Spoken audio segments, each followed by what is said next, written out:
नमस्कार, मैं हूं मनोज मनु। आप देख रहे हैं इंडिया न्यूज। देश के सवाल में आपका स्वागत है। पड़ोसी देश बांग्लादेश जल रहा है। वजह है भारत विरोधी उस्मान हादी की मौत। कट्टरपंथियों के हीरो इंकलाब मंच के प्रवक्ता उस्मान हादी की मौत के बाद बांग्लादेश में हिंसा का दौर थम नहीं रहा है और एक बार फिर से हिंसा की आग में बांग्लादेश धधक रहा है। बांग्लादेश में चुनाव से पहले एक बार फिर से हिंदुओं के खिलाफ माहौल तैयार किया जा रहा है। जिहादियों की भीड़ पिछले 2 दिन से ढाका में भारतीय उच्चायोग पर हमला करने की कोशिश की। पड़ोसी मुल्क में लगातार ऐसी कार्रवाई सामने आ रही है जो खून खौला दे। कभी वहां हिंदू अल्पसंख्यकों को टारगेट किया जा रहा है। बांग्लादेश गुरुवार रात एक हिंदू युवक की पीट कर हत्या कर दी गई, तो अब भारत के लोगों को निशाना बनाया जा रहा है। भारत के खिलाफ जुलूस निकाले जा रहे हैं।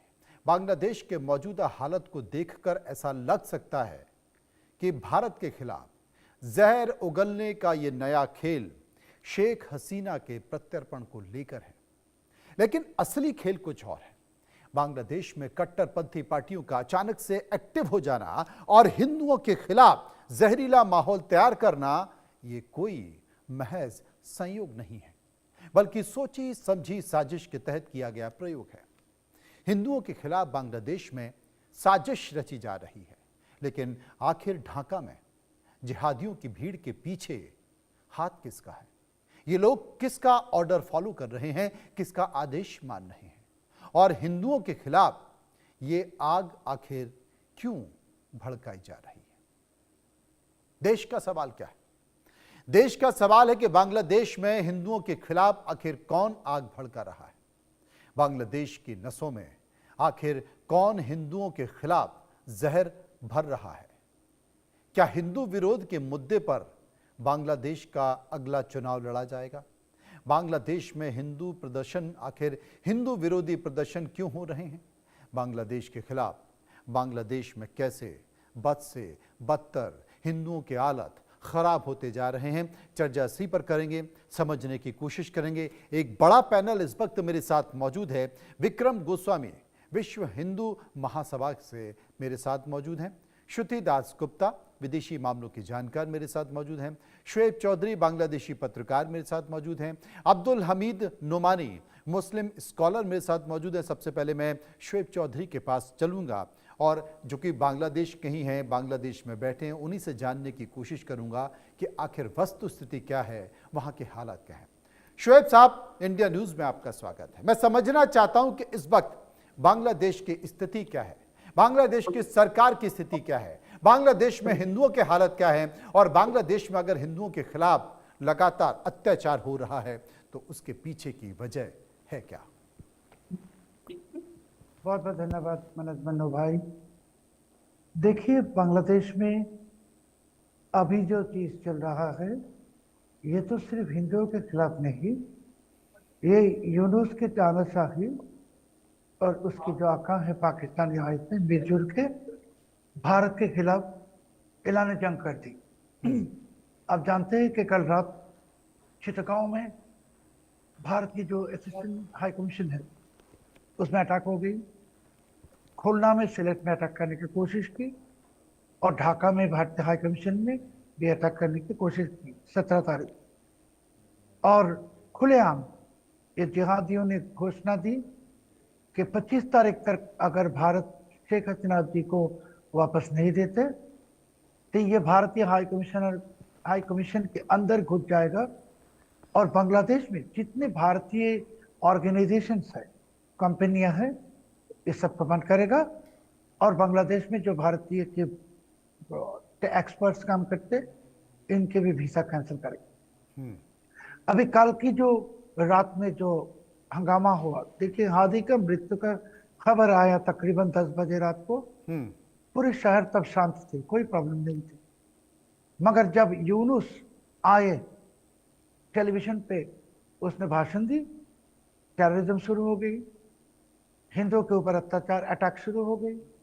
भालुका में एक हिंदू को जिंदा जला दिया।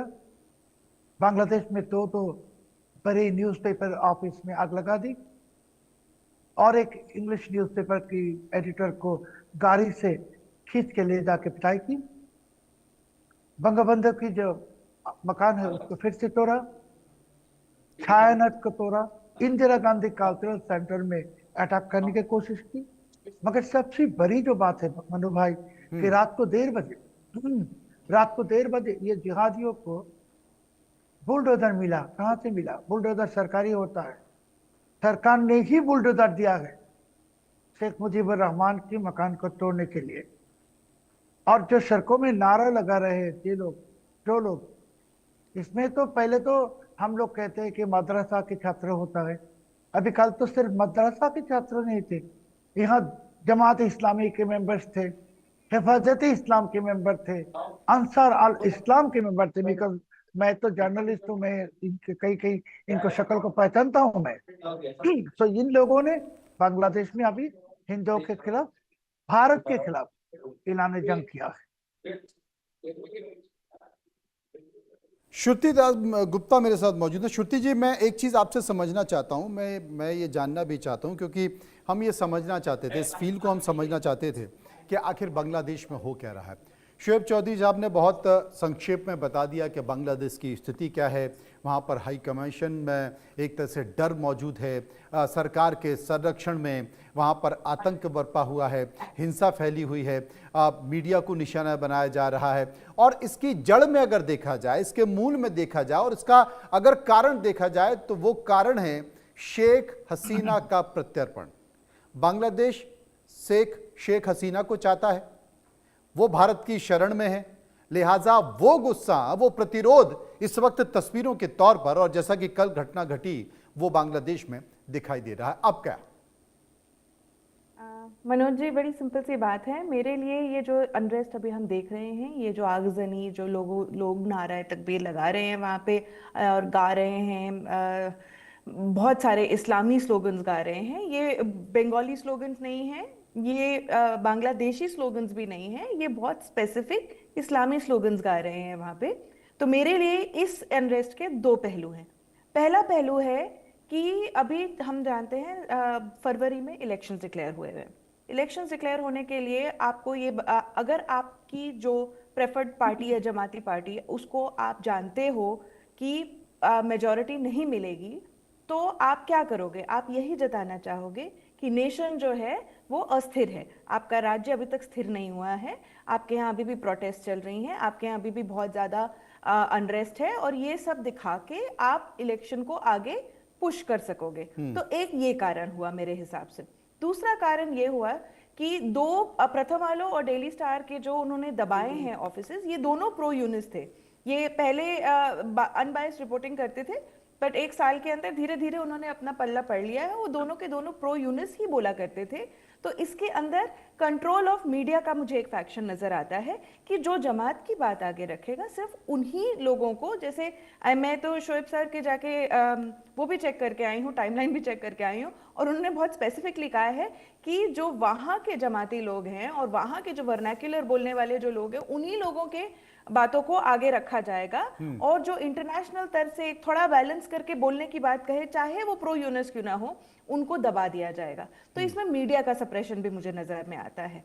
और इसके अंदर जो लास्ट पार्ट जो शेख हसीना को लेकर है, तो उसके लिए हमें अभी तक वो पॉलिटिकली मोटिवेटेड ही दिख रहा है। आपको जो लग रहा है, जो हुआ है, एक इंसान की मृत्यु के कारण इतना शोक हो सकता है कि आप लोगों को घसीट घसीट के पीटेंगे, कई लोगों को जला डालेंगे, दोबारा से तीसरी बार जाके आप बंगबंधु का आप अपना ऑफिस जलाएंगे। जिस आइडेंटिटी के लिए लड़ने के लिए आप लोगों ने पाकिस्तान से अलग होने की मांग रखी थी, उसी आइडेंटिटी को अब आप घोल के नदी में बहा देना चाहते हैं और इस्लामी आइडेंटिटी घोषित कर लेना चाहते हैं। तो इसके अंदर पॉलिटिकल मोटिवेशन तो है ही, और दूसरा एक मोटिवेशन जो इंटरनेशनल तरीके से मुझे दिख रहा है, और जो हमारी इंडियन पार्लियामेंट्री कमेटी ने भी पॉइंट आउट किया है, कि वहां पे पावर वैक्यूम एक क्रिएट हुआ है, और उस पावर वैक्यूम के अंदर पाकिस्तान और चाइना मजा करना चाह रहे हैं। और जब तक यूनुस उनको अच्छे से एस्टैब्लिश नहीं कर देता, एंट्रेंच नहीं कर देता, तब तक ये इस तरह का अनरेस्ट बना के रखेंगे,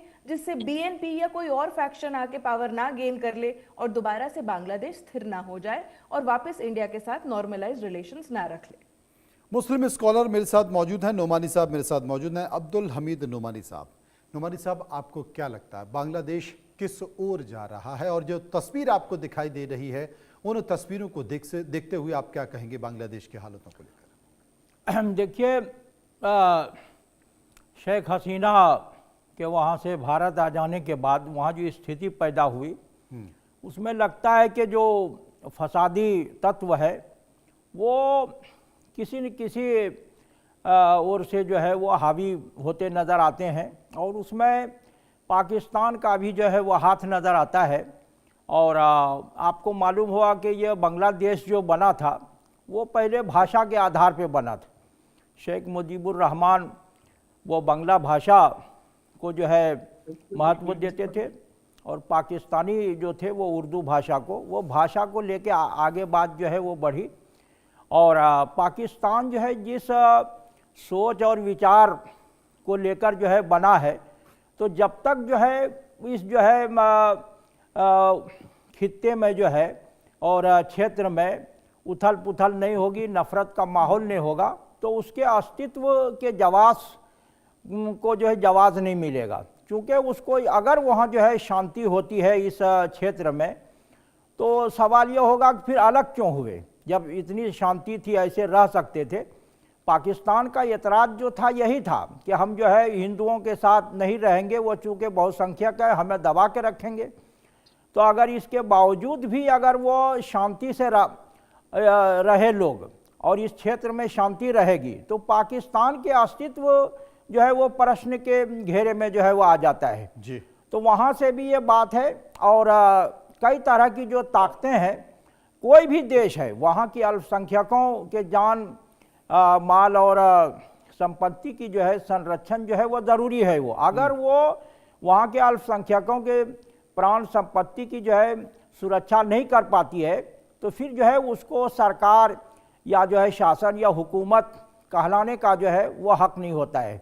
वहाँ जो स्थिति है वो लगता है कि ये जो है चुनाव जीतने के लिए, जिस तरह जो है भारत में कभी कभी जो है धर्म और समुदाय के नाम पे माहौल को गर्म करके अपने पक्ष में जो है वोट को किया जाता है, वो वही खेल जो है वहाँ भी जो है वो करने की कोशिश हो रही है। और ये जो शेख हसीना की वापसी का मामला है या जो व्यक्ति जो है वो मारा गया है, वो तो छोटा सा वो बहाना है वो, लेकिन जो फरवरी में जो चुनाव होने वाला है उसको सामने रखते हुए, चाहे वो खालिदा जिया का मामला हो या जो है अन्य पार्टियों का मामला हो, वो जमात इस्लामी का कहीं न कहीं जो है चूँकि धार्मिक सोच जो है जमात इस्लामी पे वो हावी है, और उसका उद्देश्य जो है वो इस्लामी राष्ट्र है पूरी दुनिया में जो है। तो अगर वो इस्लामी राष्ट्र के हवाले से अगर बात करते हैं, तो फिर इस्लाम के हिसाब से जो है वो शांति स्थापना जो है वो अनिवार्य और ये सर्वप्रथम जो है वो मुद्दा हो जाता है। अगर वो ये नहीं होता है, तो फिर जो है वो इस्लाम के नाम पे जो समाज को गोल बंद करना, या जो है कुछ लोग जो है सांप्रदायिकता या हिंदू कम्युनिटी के नाम पे या भारत विरोधी सोच को बढ़ा के अगर वो सत्ता माना चाहते हैं, तो ये जो है कर्म जो है वो कभी रुकने वाला नहीं है। अगर तो दिखाई दे रहा है भले वो इस्लाम के नाम पर, जमात के नाम पर ही तो हिंसा फैला रहे हैं, और जो यूनिस हैं वो इनको सपोर्ट कर रहे हैं, वो तो साफ तौर पर दिखाई दे रहा है। विक्रम गोस्वामी मेरे पास मौजूद है, मैं आपके पास आऊंगा। विक्रम साहब, वासुदेव कुटुंबकम का जिक्र हम करते हैं, अखंड भारत बनाने की बात हम करते हैं, लेकिन बांग्लादेश में हिंदू खतरे में है, क्या करें? देखिए, ये जिस तरीके से अभी अब्दुल जी ने कहा कि वह राजनीतिक पृष्ठभूमि की तलाश के लिए वहां पर इस तरीके से चीजें हो रही हैं, और जो आज कट्टरपंथी लोग हिंदुओं के ऊपर अत्याचार कर रहे हैं, तो ये कैसी राजनीति है? हर बार हिंदू ही टारगेटेड क्यों होगा? हर बार हिंदुओं को ही क्यों मारा जाएगा? अपनी राजनीतिक जमीन की तलाश के लिए केवल हिंदुओं के साथ शोषण किया जाएगा? ये लोग भूल गए हैं, जो बांग्लादेश में आज कट्टरपंथी सोच के लोग जिस तरीके से वातावरण बनाने का प्रयास कर रहे हैं, वो लोग भूल गए हैं। उनकी बहन बेटियों की इज्जत बचाने के लिए, उन पर हो रहे अत्याचार को रोकने के लिए भारत की सरकार ने, हिंदुस्तान की सरकार ने उनको न्याय दिलाने का काम किया था। एक अलग मुल्क, एक अलग देश बनाकर उनको दिया था, जिसमें वो आराम से रह सकें, आराम से जी सकें। आज वही लोग, वो कट्टरपंथी सोच के लोग भारत को भारत के खिलाफ नारे लगाते हैं और हिंदुओं को मारने का प्रयास कर रहे हैं, हिंदुओं को मारा जाता है, मॉब लिंचिंग वहां पर हो रही है। ये कहीं ना कहीं राजनीतिक जमीन की तलाश नहीं है, ये उन लोगों की सोच का प्रदर्शन है जो सरासर गलत है। और मुझे लगता है कि भारत की सरकार को इसमें प्रत्यक्ष रूप से अपना अपना स्टैंड क्लियर करना चाहिए और उन लोगों की मदद की जानी चाहिए जो वहां पर धर्म के आधार पर मारे जा रहे हैं, जिनके घरों पर आग लगाई जा रही है। धर्म के आधार पर ये जो हो रहा है नंगा नाच, इसको बंद किया जाना चाहिए।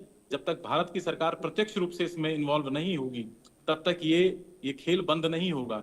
ये कोई राजनीतिक पृष्ठभूमि की बात नहीं है, ये कोई राजनीतिक चुनाव या राजनीतिक लड़ाई की बात नहीं है। ये केवल टारगेटेड कर हिंदू समाज को, हिंदू धर्म को बदनाम करने का, हिंदू धर्म को मारने का, हिंदू धर्म के ऊपर अत्याचार करने का ये सिलसिला एक लंबे समय से चल रहा है। इसको रोकने के लिए सभी हिंदू संगठनों को एकजुट होकर सरकार के ऊपर दबाव बनाना चाहिए कि सरकार को ये कड़े फैसले लेने चाहिए कि जब किसी एक धर्म, एक समाज के ऊपर कोई घटना घटित हो रही थी, उस समय भारत की सरकार ने बहुत कड़े और मजबूत फैसले लेकर पाकिस्तान से बांग्लादेश को अलग कराया। आज जरूरत है कि वहां पर रहने वाले हिंदुओं को सुरक्षित वातावरण में रह सकें, इसलिए लेकिन भारत हो की नहीं पा रहा सरकार है को ना, भी प्रत्यक्ष रूप से काम करना चाहिए। हो नहीं पा रहा है विक्रम जी। हमने देखा इस्कॉन टेम्पल पर जो हुआ, इस्कॉन टेम्पल की जो घटना हुई वो भी हमने देखा, उसके बाद लगा कि चीजें सुधर जाएंगी। यूनिस सोशल मीडिया के जरिए भरोसा दिलाते रहे, बांग्लादेश में रह रहे हिंदुओं को भरोसा दिलाते रहे, अल्पसंख्यकों को भरोसा दिलाते रहे, लेकिन बात रुक नहीं रही है, चीजें थम नहीं रही हैं, लगातार बढ़ती जा रही है। पहले भी जो हाई कमीशन है वहां पर विरोध प्रदर्शन हुआ, अभी भी हाई कमीशन पे अंदर घुसकर हमला करने की बात की जा रही है। मैं बिल्कुल इसी बात पर आना चाहता हूं कि देखिए, जिस तरीके से वहां पर जो वातावरण बनाया जा रहा है, वहां का जो माहौल बनाया जा रहा है, वहां पर कोई नेता मंच से खड़े होकर भारत के खिलाफ नारे लगाता है, उसके बाद भी वहां की जो वर्तमान की सरकार है वो मौन बैठ जाती है, वो कुछ बोल नहीं पाती, गूंगी और बहरी होकर बैठ जाती है। तो भारत को अब जरूरत कि ऐसे लोगों को करारा जवाब दिया जाए जो भारत के खिलाफ, इस भारत माता के खिलाफ कोई गलत शब्दों का इस्तेमाल करेगा, कोई गलत बयानबाजी करेगा, और धर्म पूछकर अगर किसी की हत्या की जाएगी तो उनको करारा जवाब दिया जाना चाहिए। अब ये समय आ चुका है, क्योंकि इससे पूर्व में भी कई बार ऐसी बड़ी घटनाएं घट चुकी हैं जिसमें हिंदुओं के शोएब साथ चौधरी मेरे साथ बहुत मौजूद गलत हुआ हैं, है। इससे आगे बढ़ते हैं। चिंताजनक स्थिति देखिए क्या है। शोएब चौधरी, मैं आपसे पूछना चाहता हूं, क्योंकि कोलकाता के पास चीनी पोर्ट बन चुका है और चिकन नेक्स के पास एयरबेस बना रहा है पाकिस्तान। अब जो इससे और आगे अगर बात हम करें तो बांग्लादेश में चीन एयरबेस बना रहा है, बांग्लादेश में चीन एयरबेस बना रहा है और 8 पनडुब्बियों वाला अड्डा भी बना रहा है। चूंकि पाकिस्तान भारत के साथ पहले से ही चिढ़ता है, भारत में जितनी भी आतंकवादी घटनाएं होती हैं पाकिस्तान करता है, घुसपैठ पाकिस्तान करता है, तस्करी पाकिस्तान की तरफ से होती है, और चीन के मंसूबे भी भारत को लेकर किसी से छुपे नहीं हैं। वक्त पड़ने पर ड्रैगन किस तरीके से आग उगलता है। लेकिन मैं शोएब चौधरी आपसे पूछना चाहता हूं, क्या अब ये मान लिया जाए, क्योंकि संकेत आ चुके हैं, लगातार आ रहे हैं, क्या ये अब मान लिया जाए कि बांग्लादेश भी भारत के खिलाफ चीन और पाकिस्तान के हाथों में खेल रहा है? मनु भाई, पहले मैं एक बात कहना चाहता हूँ। देखिए, बांग्लादेश के जो जन्म हुआ, जो 30 लाख शहीद, उनमें 90% हिंदू थे, 27 लाख। जो 5-6 लाख माँ बहन की इज्जत गई, उनमें से भी 85% हिंदू थे। मगर जब ये बांग्लादेश में जो हिंदुओं के ऊपर अत्याचार शुरू हुआ, कब से? 14 अगस्त 1947 में, जब पाकिस्तान नाम के एक पाप का जन्म हुआ, उस समय से ही हिंदुओं के ऊपर अत्याचार इस जगह पे शुरू हो गई। अभी आप पूछ रहे हैं कि बांग्लादेश चाइना की तरफ जा रहा है या पाकिस्तान की तरफ जा रहा है? नहीं जा रहे। बांग्लादेश बंगाली का है, 18 करोड़ बंगाली का है। ये यूनुस पाकिस्तान आईएसआई की कठपुतली और इसके जो आकाए हैं पाकिस्तानी आईएसआई और अमेरिकी डीप स्टेट मिलकर बांग्लादेश को हाईजैक किया। मगर ये दिन ज्यादा दिन चलेगा नहीं। मैं विक्रम भाई से बिल्कुल ही सहमत हूँ कि बांग्लादेश के अंदर जो हो रहा है, ये बांग्लादेश की स्थिति के लिए नहीं, सिर्फ ये रीजन की स्थिति के लिए एक थ्रेट है, डायरेक्ट थ्रेट है। अभी देखिए, भारत एक बहुत ही बड़ी मुल्क है, पावरफुल है, ताकतवर है। अभी एक तमाचा लगा कि यूनुस को समझाना है भारत को कि भारत क्या है। जो लोग सड़कों में जाके नारा लगा दिए कौन है? स्टैंडर्ड पाकिस्तानी से, बिहारी से। आप जानते हैं इनके बारे में मैंने पहले भी रिपोर्ट किया, आपके चैनल पे भी बात किया जी। तो 8 लाख स्टैंडर्ड पाकिस्तानी इसको सड़कों में लगा दी। मैं तो बंगाली का चेहरा जानता हूं, आप सब जानते, देखे तेरे के बंगाली जैसा लगता है। तो यूनुस हाथ में भी बांग्लादेश नहीं है। बांग्लादेश चले गई पाकिस्तान आईएसआई के हाथ। इसके लिए मैंने कहा कि कल रात जो हुआ वो मुझे 25 मार्च 1971 याद आ गई। मगर मैं एक बात एकदम कॉन्फिडेंटली कहना चाहता हूं कि बंगाली जाग गई। बंगाली दुनिया में सबसे खतरनाक जाति है और बंगाली के साथ 71 में भी हम लोगों ने पाकिस्तानियों को लात मार के निकाला था, भारत की सहायता लेके फिर से लात मार के निकालेंगे पाकिस्तानी को। और उनके जितने नाजायज बच्चे हैं बांग्लादेश में, बांग्लादेश की आज़ादी के वक्त आ गई और यूनुस की कैसे निकाल पाएंगे? देखिए, जब तक तमाचा नहीं मारेंगे तब तक कैसे होगा, क्योंकि भारत में भी इतने बांग्लादेशी घुस चुके हैं। हम उसी से परेशान है। जो SIR है ना, सर जिसे बोलते हैं, वो सर दर्द हो चुका है भारत का। हम चिन्हित नहीं कर पा रहे हैं। देश का ऐसा कोई राज्य नहीं है, कोई जिला नहीं है जिसमें बांग्लादेशी नहीं हो, और इसीलिए SIR लाया गया। अब पता चल रहा है कि भारत और बांग्लादेश के बॉर्डर पर लंबी लंबी भीड़ लगी हुई है। बांग्लादेश लेने को तैयार नहीं है, हम उनको भेजने को तैयार हैं क्योंकि उनके पास पेपर नहीं है, वो बांग्लादेशी हैं। संकट तो यही हो गया। तो जब तक तमाचा नहीं मारा जाएगा तब तक चीजें होंगी नहीं। श्रुति दासगुप्ता मेरे साथ मौजूद है। श्रुति जी, ये जो पैदाइश है यूनिस, मोहम्मद यूनिस, ये बाइडेन की है ऐसा कहा गया, और जब लगा कि बाइडेन जाएंगे और ट्रंप आएंगे तो यूनिस अपने आप चले जाएंगे। चुनाव हो जाएगा तो चीजें बेहतर होंगी, लेकिन चुनाव लड़ने वाली पार्टियों पर ही रोक लगा दी गई है, उन पर ही अंकुश लगा दी गई है। वो भी साफ तौर पर देखा जा रहा है। शेख हसीना चुनाव लड़ नहीं सकती हैं। ऐसी स्थिति में लोकतांत्रिक तरीके से चुनाव होना तो वहां पर मुश्किल है, तब जबकि सड़कों पर जो भीड़ देख रहे हैं आप, जो आतंक की भीड़ देख रहे हैं, जो विद्रोह की भीड़ देख रहे हैं, जो मीडिया के ऑफिस जला रहे हैं, जो हाई कमीशन जलाने की बात कर रहे हैं, तो वहां पर निष्पक्ष तो कुछ भी नहीं है। ऐसे में अगर वहां पर कोई जमात की सरकार आ जाती है या जमात से जुड़े लोग आ जाते हैं तो मुझे लगता है कि ये तो भारत के लिए और ज्यादा खतरनाक होगा, तब जब भारत की सीमा पर चीन और पाकिस्तान दोनों रणनीति के तहत भारत के खिलाफ रणनीति बना रहे हैं। जी, आपने बिल्कुल सही पकड़ा है। यही हमारी पार्लियामेंट्री कमीशन ने भी कहा था कि हमारे लिए अब स्ट्रैटेजिक प्रॉब्लम हो गई है। ये बांग्लादेश में जो अब हो रहा है, ये इंडिया के लिए एक स्ट्रैटेजिक प्रॉब्लम हो गई है। ये एक पॉलिटिकल क्राइसिस आइसोलेशन में नहीं रह गया कि ये सिर्फ बांग्लादेश के अंदर ही अंदर रह जाएगा। ये जब बम फटेगा बांग्लादेश का, इसकी आग और चिंगारी इंडिया में भी लगेगी। और इसको रोकने के लिए देखिए, हमने अपनी तरफ से स्टेप्स लिए हुए। हमने अपने चिकन नेक को आयरन कॉरिडोर बना दिया है। उसकी डिटेल्स आपके डिफेंस एक्सपर्ट्स वगैरह सब बताएंगे कि बहुत खूबसूरत तरीके से हमने वहाँ पे मोबिलाइजेशन ऑफ ट्रूप्स कर रखी है। हमने वहाँ पे बहुत ज़्यादा यूनिट्स, ब्रिगेड सेट कर लिए हैं। मल्टी प्रॉन्ग अप्रोच के लिए हमने वहां अपने हिसाब से एक वो सेटअप कर लिया है पूरा अच्छी तरीके से। तो ये नहीं है कि हम वल्नरेबल हैं। अब ये देखना कि अभी हमें करना क्या है। पहली बात यह है कि अगर इंडियन हाई कमीशन के अगेंस्ट इन्होंने वायलेंस करी है तो इन्होंने वियना कन्वेंशन को वायलेट किया है। वियना कन्वेंशन को वायलेट करने का मतलब ये होता है कि आपने अंतर्राष्ट्रीय जो ये आपके राजदूत हैं या आपके जो कमीशंस हैं, उनको जो सिक्योरिटी मिलती है वो आपने वायलेट किया है। उसको एक एक्ट ऑफ वॉर आप मान सकते हैं। अगर आप इसको एक्ट ऑफ वॉर मान के या तो स्ट्रॉन्ग वार्निंग जो हमने आज दे दी उनको, या तो स्ट्रॉन्ग वार्निंग देकर आप चुप हो जाइए, या इससे आगे भी बढ़ सकते हैं हम। ये हमारी खुद की स्ट्रेटेजी के हिसाब से हमें प्लान करना चाहिए। दूसरा, वहां पे अगर लोकतांत्रिक आप प्रॉब्लम देख रहे हैं तो वहां मुश्किल ये है कि चलो आवामी लीग को तो उन्होंने बैन कर दिया, बड़े लीडर्स, जाने माने लीडर्स या तो भारत भाग आए या जेल में पड़े रह गए। तो अब आगे क्या होने वाले है? किसी ने मुझे कहा हो सकता है कि वो इंडिपेंडेंट की तरह खड़े हो जाएं। इंडिपेंडेंट्स अपना बाद में एक गुट कर लेंगे, एक पार्टी बना लेंगे। जीतने वाले, जिताने वाले अगर रेडी हैं तो जीतने के लिए वो इंडिपेंडेंट भी खड़े हो सकते हैं। लेकिन कुछ दिन पहले एक रिटायर्ड जनरल हैं जो जिन्होंने ये स्टेटमेंट दिया है, जो होम मिनिस्ट्री देख रहे हैं आई थिंक आजकल, उन्होंने ये दिया है स्टेटमेंट कि आवामी लीग का कोई भी लीडर आपको दिखता है तो उसको सीधा जेल में डाल दीजिए।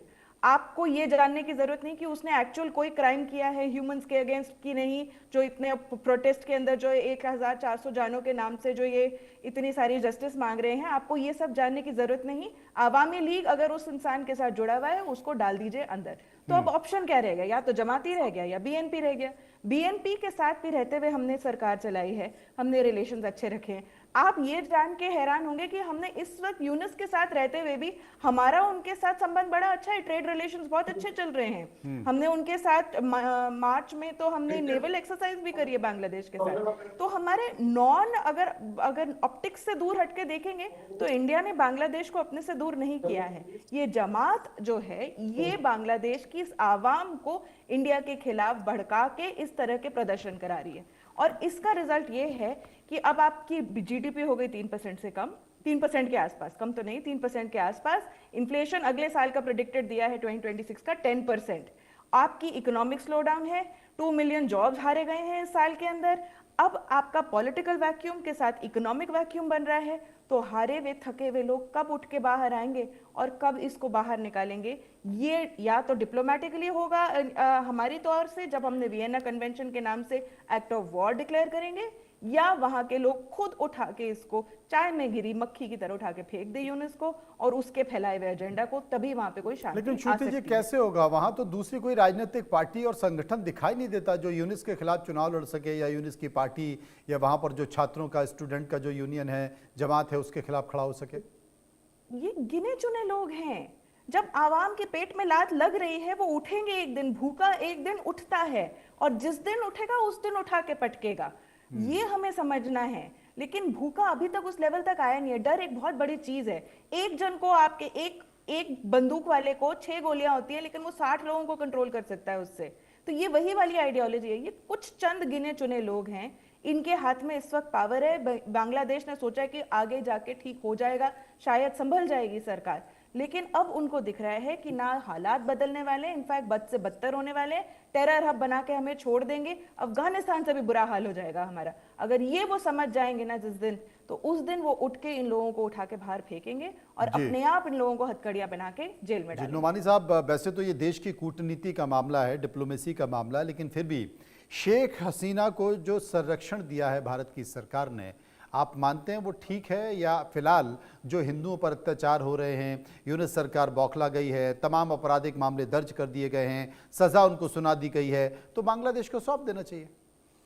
देखिए, जो देश हित में होना चाहिए वो तो सरकार को वो करना चाहिए, लेकिन हमको जो है वो विस्तार पूर्वक और उसी संदर्भ में वो मामले को जो है वो देखना चाहिए। चूँकि बांग्लादेश की ऐसी स्थिति है, कम से कम अगर जो है वो दोस्त न बने तो कम से कम जो है वो भारत के लिए खतरा तो नहीं बने।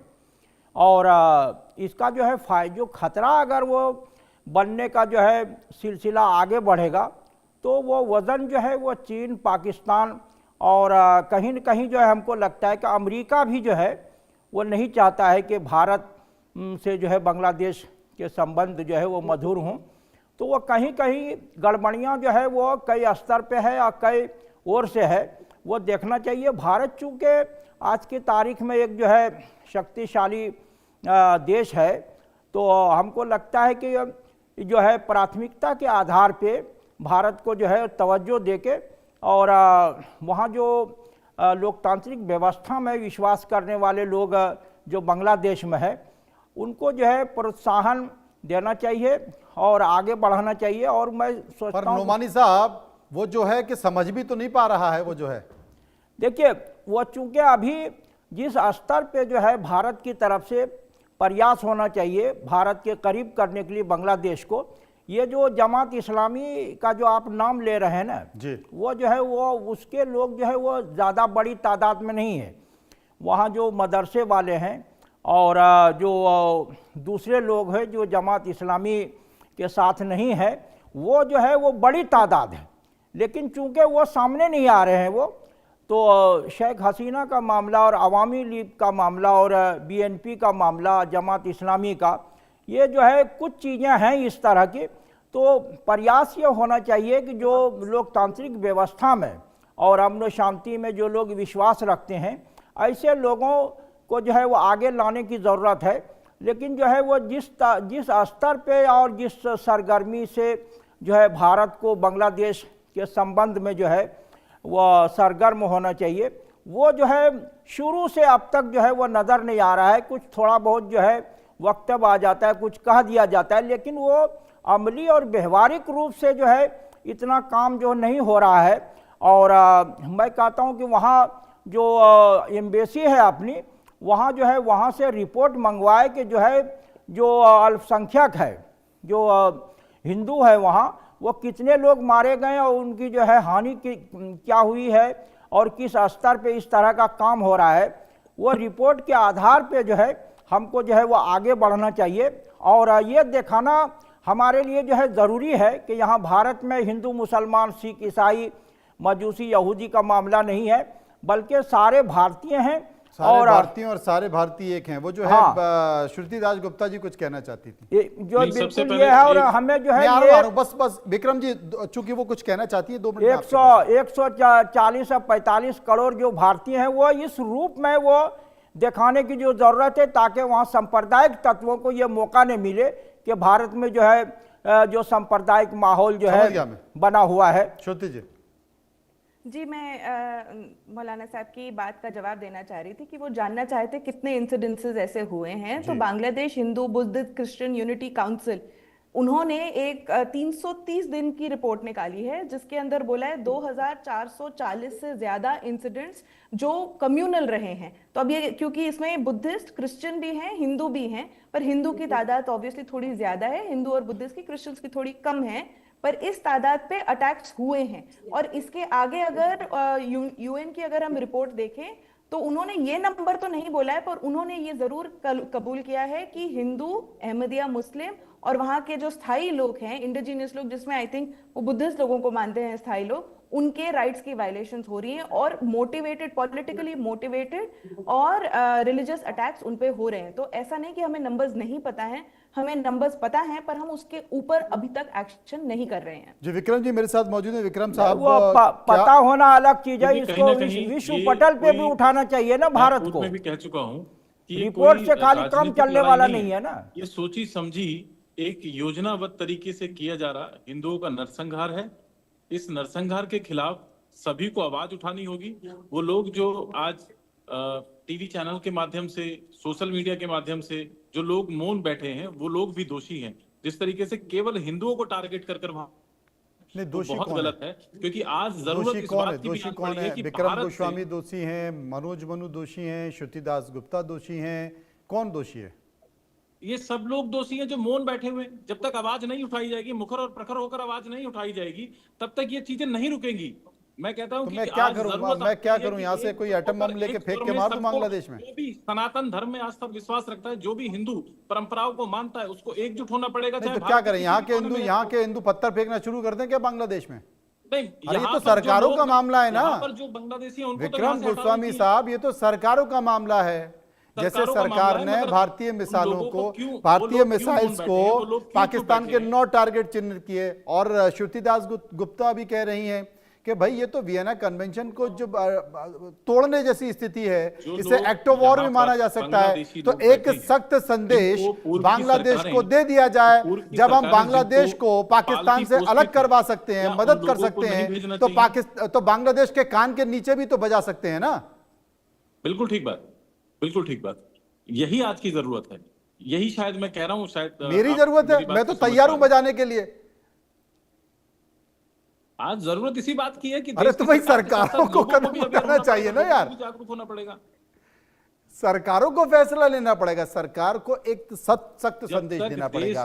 और देखिए, आप विश्व हिंदू महासभा, तो विश्व हिंदू महासभा है, आरएसएस है, तमाम ऐसे संगठन हैं, ये लोग सरकार का दबाव बनाए कि भाई हिंदुओं पर अत्याचार हो रहा है। आप अखंड भारत की बात करते हो तो भूटान को भी लपेट लेते हो, बांग्लादेश को भी लपेट लेते हो, तमाम राज्यों को लपेट लेते हो। यहाँ हिंदू परेशान हो रहा है, भारत की तरफ देख रहा है, तो कुछ करवाइए, आगे बढ़िए।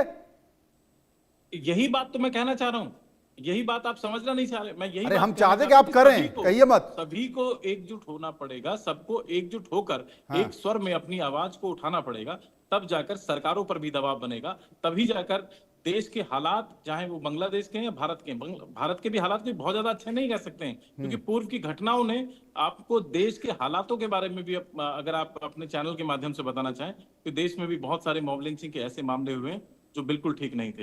हिंदुओं को टारगेट किया गया, चिन्हित कर हिंदुओं को मारा गया, धर्म पूछकर हिंदुओं को मारा गया। आज जरूरत है, मैं बार बार इस बात को दोहराऊंगा कि आज हर एक हिंदू को, सनातन धर्म में आस्था रखने वाले व्यक्ति को एकजुट होना पड़ेगा, मुखर होकर, प्रखर होकर अपनी बात को रखना पड़ेगा। हिंदू की तब बात आप जाकर क्यों इस करते तरीके हैं? की- सब भारतीय के जो है एकत्रित और इकट्ठे होना चाहिए ना, आप हिंदू और सबको अलग क्यों करते हैं? तो सबको नोमानी साहब खुद चलने को तैयार है। अगर हाँ। हादसा, अगर घटना, आपने नोमानी साहब को एक तरफ अलग कर दिया। नहीं, आप क्यों? हिंदू की बात क्यों अगर करते मैं हैं? सबकी वहां बात पर कीजिए ना, तमाम जो है भारतीयों बांग्लादेश की। में, बांग्लादेश की अगर आप घटना देखेंगे तो बांग्लादेश में किनके साथ अत्याचार हो रहा नहीं, है? बांग्लादेश में मंदिर- तो मंदिरों को अवामी तोड़ा लीग गया। के लोग भी क्या मारे ऐसा जा रहे नहीं हैं। हुआ? हिंदुओं के आप साथ लोग वो क्यों भी मौन तो थे? क्यों आप लपेट में सामने आ रहे हैं आकर, ना। क्यों आप फतवा जारी नहीं कराते हैं? क्यों आप ऐसे लोगों के खिलाफ जितने बोलते नहीं हिंदू हैं? मारे क्यों गए आप हैं चुप और हो जाते हैं? सताए जा रहे हैं, आप उससे एकता की, ज्यादा गंगा जो जमनी अवामी तहजीब लीग की के तो लोग बात मारे करते जा हैं। रहे हैं जिस जो समय मुसलमान जरूरत हैं। होती है उस समय आप लोग मौन रहते हैं। नहीं, कोई मुन नहीं रहता है, नहीं मीडिया मुन रहता है, नहीं और कोई मुन रहता है। असल जो होता है व्यवहारिक रूप से जो कदम उठाना चाहिए वो तो सरकार का काम है ना। जनता या व्यवहारिक मीडिया रूप जो है से वो क्या सरकार कर कदम सकती उठाएगी, है? मगर सरकार को कदम उठाने के लिए भी जरूरत है भाई सरकार कि तो आप लोग ही की है एकजुट ना, होकर अपनी आवाज सरकार को तो बुलंद करें। आरएसएस हिंदू परिषद की है, आप लोगों की है, तो वो आप लोगों का ज्यादा प्रभाव होगा ना जब वो कहेंगे। सरकार आरएसएस की है या सरकार भारतीय जनता पार्टी की है? नहीं, वो सब देश के एक ही है। प्रधानमंत्री आरएसएस कुछ यहाँ है, विचारधारा के कुछ हो वहाँ सकते है, हैं, कुछ मगर वहाँ वो है, भारतीय जनता वो कोई पार्टी अलग के अलग नहीं है, सबको मालूम है। और नोमानी साहब को तो अब नहीं, बहुत हमको अच्छे भी से बहुत पता कुछ चल गया मालूम है। है, हमको भी बहुत कुछ मालूम है। इसीलिए मैं आपको बताना चाहता हूं कि आज जरूरत है कि आप लोग भी जो देखो, पर्दों के नोमानी पीछे साहब को भी बैठकर- पता चल गया और आपको भी बहुत अच्छे से पता चल गया, लेकिन जिनको अच्छे से पता है वो अपने शोएब चौधरी साहब हैं। शोएब चौधरी साहब, क्या आपको लगता है कि चुनाव तक चीज़ें थम जाएंगी, ठीक हो जाएंगी? क्योंकि जो अंतर्राष्ट्रीय मंच हैं, अंतर्राष्ट्रीय मंच, चाहे वो मानवाधिकार आयोग हो, यूएन हो, वहाँ पर भी तो बांग्लादेश का विषय जा रहा है ना, क्या उनको दिखाई नहीं देता है? देखिए, ये चुनाव के बाद जब अपने लाया, मैं कहना चाहता हूँ, पहले भी मैंने बताते रहा कि यूनुस की मानसा है नहीं था। He has no intention of holding an election. और ये सब जो चीज हो रहा है, ये बहाना है चुनाव को टालने के लिए। आपको याद है शायद कि यूनुस ने अमेरिका में जाके कह दी कि लोग चाहते हैं वो 50 साल तख्ते पे रहे। उसका 88 ईयर्स की उम्र है, अभी तक 50 साल रहना चाहते हैं। कितने शैतान आदमी है, फ्रॉड है। मैं ये दास गुप्ता जी से भी सहमत हूँ कि अभी जो बांग्लादेश में हुआ है, it is direct violation of Vienna convention. It is tantamount to declaring war against a foreign country. और आप कहते हैं कि फॉरेन नेशंस कौन है? अमेरिकी प्रेसिडेंट डोनाल्ड ट्रंप, जो पाकिस्तान में जाता है क्रिप्टो करेंसी के बिजनेस करने के लिए।